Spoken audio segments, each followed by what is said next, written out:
ஒரு காலத்தில் ரவி என்ற ஒரு இளம் திருடன் இருந்தான். அவன் தந்தை ஒரு திறமையான திருடன். வாழ்க்கையிலேயே திருடித்தான் வாழ்ந்தவர். அந்தத் தந்தையின் பாதையில் நடந்து ரவி திருட்டுத் துறையில் பல யுக்திகளை கற்றுக்கொண்டான். தன் இறுதி தருணத்தில் ரவியிடம் தந்தை கூறிய கடைசி அறிவுரை, மகனே, நான் என் முழு வாழ்க்கையும் திருட்டிலேயே கழித்துவிட்டேன். நீயும் அதையே தொடருகிறாய். நான் தடுக்கவில்லை.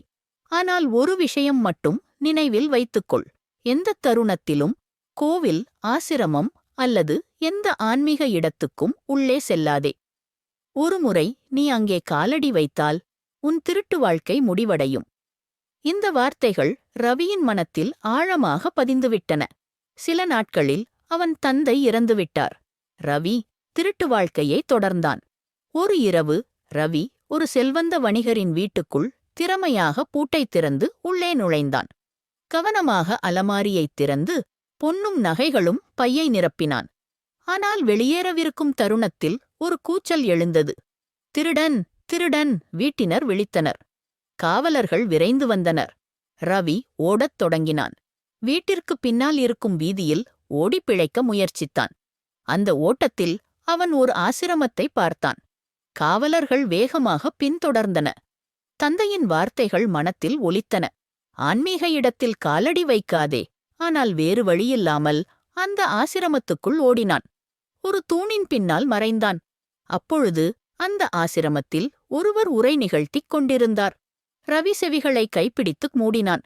தந்தை சொன்ன மாதிரி இந்த இடத்திலிருந்து நன்மை ஏதும் செவியில் புகுந்துவிடக்கூடாது. ஆனால் ஒரு வரி அவன் செவியில் புகுந்தது. தெய்வங்களுக்கு நிழல் இருக்காது. ரவிக்கு குழப்பமாக இருந்தது.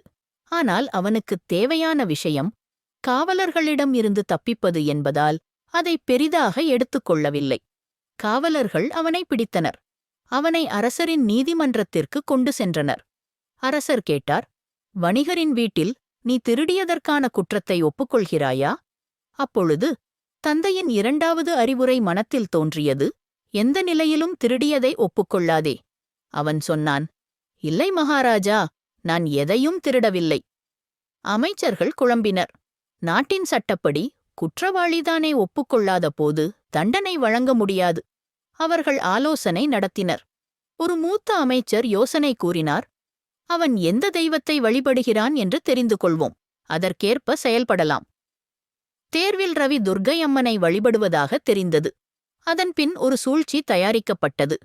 அந்த இரவில் ஒரு நபர் துர்க்கை அம்மையாக வேடமணிந்து வந்தார். சிவப்பான புடவை, பொன்னிறவாள், அவள் சிங்கத்தின் மேல் அமர்ந்தது போல உருவாக்கப்பட்ட காட்சி. காவலர்கள் ரவியின் சிறைவாசலை திறந்தனர். ரவி, என் பக்தனே, நான் உன்னை காப்பாற்ற வந்துள்ளேன். ஆனால் முதலில் உண்மையைச் சொல். வணிகரின் வீட்டில் நீ திருடினாயா? ரவியின் இதயம் வேகமாக துடித்தது. அவன் கண்ணீருடன் நடுக்கத்துடன் பணிந்தான். அம்மா, நீயே வந்து என்னை காப்பாற்ற வந்து விட்டாய். அவளுடைய நிழலை அவன் பார்த்தான். தெய்வங்களுக்கு நிழல் இருக்காது என்ற அந்த ஆசிரம வார்த்தை மனத்தில் மின்னியது. ரவிக்கு உண்மை தெரிந்தது. இது ஒரு காட்சிப் பிம்பம். அவன் நேராக நின்றான். அம்மா, நீ உண்மையாகவே தெய்வமாக இருந்திருந்தால் நான் திருடியதை கேட்க வேண்டியதில்லை. உனக்குத் தெரிந்திருக்க வேண்டும். மேலும் நிஜமான தெய்வங்களுக்கு நிழல் இருக்காது. நீ தெய்வம் இல்லை. வேடமணிந்தவர் ஒரு நொடியில் உறைந்துவிட்டார். அரசரும் அமைச்சர்களும் இக்கரிய புத்திசாலித்தனத்தை பாராட்டினர். ரவியை உடனே விடுவிக்க உத்தரவு வந்தது. அந்த நாளிலிருந்து ரவி சிந்தித்தான்.